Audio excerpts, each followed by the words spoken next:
Shahzod Gold, Azizxon UFC. Bilasizlar, ular o'rtasida katta nizolar bo'lib, bir-biriga video obrasheniyalar orqali haqoratlar, shunaqa bir holatlar bo'lyapti. Shahzod Zimlagi, Azizxon UFC o'rtag'im necha yillik do'stim. Nimaga Sardor bularni yarashtirib qo'ymaysan yoki-da bular o'rtasida nima bo'lgan deb hech qaysi xalq to'g'ri tushunchaga ega emas. Shunaqa savollar, vaproslar ko'p. Men bugun sizlarga achchiq bo'lsa ham haqiqatni oshkora qilmoqchiman. Bundan 6 oy, 5 oy oldin Azizxon UFC Dubayga kelgan vaqtida Gold Shahzod menga telefondan aloqaga chiqdi. U vaqt Tailandda yurgan edi. Sardor Az bilan gaplashdi. Xo'p, Azga telefonni berdim, ikkalasini gaplashtirdim. Azizxon bilan ikkalasi chiroyli gurung qilishdi. Oradan 1 soat o'tgandan keyin qanaqa gurung qilishdi? Meni taxallus qilib, meni taqlid qilib, menga videolar chiqarmadi dedi Shahzod. Aziz, men seni ismingni olmaganman, meni yo'nalishim shu, men blogerman dedi. Oradan 1 soat o'tgandan keyin Gold Tailandda yurgan Bekkor ismli qanaqadir bir shantaj qilib yuradigan video bloger orqali meni va Azizxonning oila a'zolarimizni pasportlarimiz, uka, aka, xotin, oila, bala, chaqamiz hammamizni videolarimizni Bekkor orqali chiqarib, haqoratlattirib bizga ham aloqaga chiqdi. Videoni olib tayladi dedim. Sardor, sen meni zimlagimsan, Azizga aytib videoni oldira olmading, shuning uchun senikini ham chiqardim dedi. Men neft demay insonman. Shahzod zimlagim, Azizxon qalin do'stim. O'rtasiga tushmaganman, ikkalasini o'rtasida nizoda men bo'lmaganman.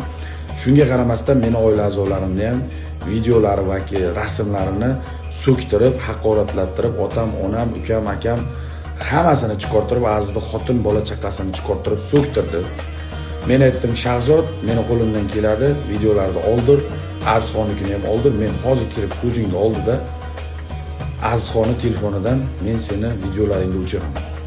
Kirdim, video orqali gaplashib turibmiz, kirib videolarni udalet qildirdim. Udalet qildim. Aziz uxlab yotibdi. Sezmaydi, bilmaydi, hech qanaqasidan xabari yo'q. O'chirib tashladim. 15 minutda videoni udalet qildiraman. Oilaga tegmaymiz. Bir-birimizni o'rtamizdagi nizoga deb shunaqa menga vapros berdi. Men Aziz turgandan keyin Aziz meni so'kdi, do'stim. Nima o'rtaga tushyapsan? Mana qarab, meni oilamni ham videosini chiqaribdi Aziz. Oilani bu temaga aralashtirish kerak emas. Ikkalaring o'rtaga razborga oila a'zolarimiz qo'shilib ketishi yoki qanaqadir otalarimiz, onalarimiz, aka-ukalarimiz aralashish kerak emas degan gaplar bo'ldi. Azizxon telefon qildi, men telefon qildim, Shahzod videoni olib tayla.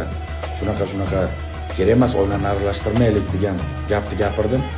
Yo'q, o'chirmayman. Xullas Azizligidan men o'chirdim, bu o'chirmadi. Men o'shanda aytdim, mayli, xohlaganda qilinglar, Alloh bor. Meni qo'limdan keladi, u profilni men yoptirib, Bekkorni ijtimoiy tarmoqdan yo'qotaman. Men senga emas, men o'zimga ishonaman degan holatda men u profilni yoptirdim. Shaxsiy ma'lumotlarimni tarqatganligi sifatida Allohga solib qo'ydim, qonuniy chora so'ramadim, o'chirtirib tashladim. Xullas Aziz bilan Gold temasi mana shu oila a'zolar aralashib, xotin, bola chaqalar aralashganligi uchun mana shu darajada mukammalga yetib ketdi. Mana kuni kecha Sardor gangster, Gold qara ishonganing mana shu ahvolga tushdi. Men ikkalasi ham jigarim, bittasi zimlagim, bittasi do'stim. Shuning uchun men bu temasiga aralashmayman, chunki bu o'rtada men bilmaganim yana qanchadir problemalar bo'lishi mumkin. Aziz do'stlar, o'zlaring xulosa chiqaringlar. Videomiz uzoq bo'lib ketdi, lekin bor haqiqatni gapirdim. Qanchadan qancha odamlar nima uchun bu o'rtada shunaqa nizo, shunaqa adovat bo'layotganini sizlar ham bilishinglarni, sizlar ham ozroqgina tushunishinglarni xohladim. Kim haq, kim nohaq? Sizlar bir chiroyli bir fikrlarni kommentariyada yozib qo'yinglar, like bosib. Rahmat do'stlar.